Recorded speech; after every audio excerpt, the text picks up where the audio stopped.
I was able to watch the Backrooms movie last night, and I have to say I'm quite amazed with everything they've done. If you've been on TikTok or Instagram, you've seen a lot of people give this thing two different opinions. A lot of them give it like a rating that it's the best horror movie of 2026. Others say it was just kind of a disappointment. I'm happy to say that the movie holds up pretty well on its own. My biggest concern was that it would just be another FNAF movie situation where like only the fans say it's a cult classic, even though the writing and everything is just kind of bad. But it wasn't this case. The story is very straightforward. There really isn't no need to educate yourself before you watch it, although really educating yourself would probably help you to get the premise and the vibe of the movie, but it's not needed.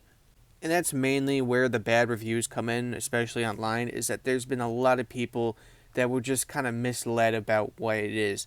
The biggest one that I've heard was that a lot of people were comparing this to the many Roblox games that they have of the Backrooms, and it just wasn't the same because, well, one's a Roblox game and the other is the actual film adaptation of the miniseries that's been on YouTube for years now. The other biggest complaint that I've heard is that it was just a walking film.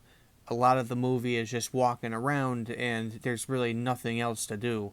And to be honest, that is somewhat true, but I feel like that's a very gross oversimplification of what this movie is.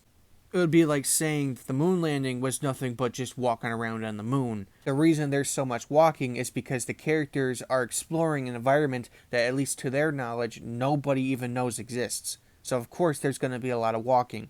When it comes to the film's complexity, all I have to say is that it's going to be strange, confusing, and a bit unnerving. You're not going to be able to understand or have reason to anything that's happening in this parallel universe. The movie also doesn't hold your hand and try to explain to you in every detail how anything works, leaving everything ambiguous and up to your interpretation. Personally, that's why I like it more than anything, is because there's no explanation. It's just randomness. That's also where people complain the second most, is that it just no one can understand what's happening. People want to know how certain things work, and well, since there's no definitive answer, even if you are the most educated on this topic, there's just no information. When it comes to the characters, I do have to say that some of them are pretty shallow, but I don't mean shallow as in they're horrible characters or they're not interesting or have some kind of backstory. I rather mean that they're written in a way where they're just kind of ordinary people. They all have their backstories and they all have their ambitions, but really, that's about it. They aren't written as the hero of the universe or whatever. They're more written as just people, ordinary people, who are put in a situation that is just not ordinary at all. When it comes to the horror aspect, I do have to say that it's not as what people might have expected. It definitely is a very psychological horror movie. A lot of it just makes you feel unnerved and maybe even grossed out.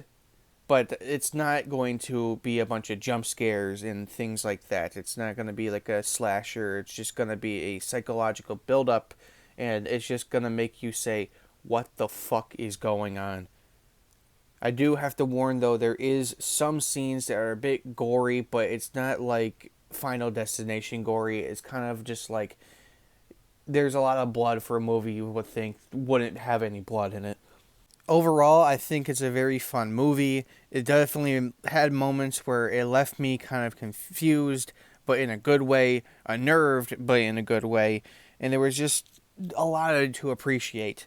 There was a lot of good art direction, and I think a lot of cinematography that honestly is just memorable. It's just beautiful. I don't think it's going to give you a lifetime impression, but one thing I can guarantee is that when you watch this movie and you leave the movie theater, go back to your car, and you see a dim lit hallway with nothing in it and nobody in it, you're going to have a little bit of an unnerved feeling, and you're going to say, nope, I don't really want to go down there. So if that's the feeling that I got from it, I want to say that the movie did its job really damn well. Taking everything into account, I want to give the movie a total of probably an 8.5 out of 10, or if I'm being very generous, I want to say a 9 out of 10. Although, let's be honest, everyone says it's a 9 out of 10, so let's just stick with the 8.5.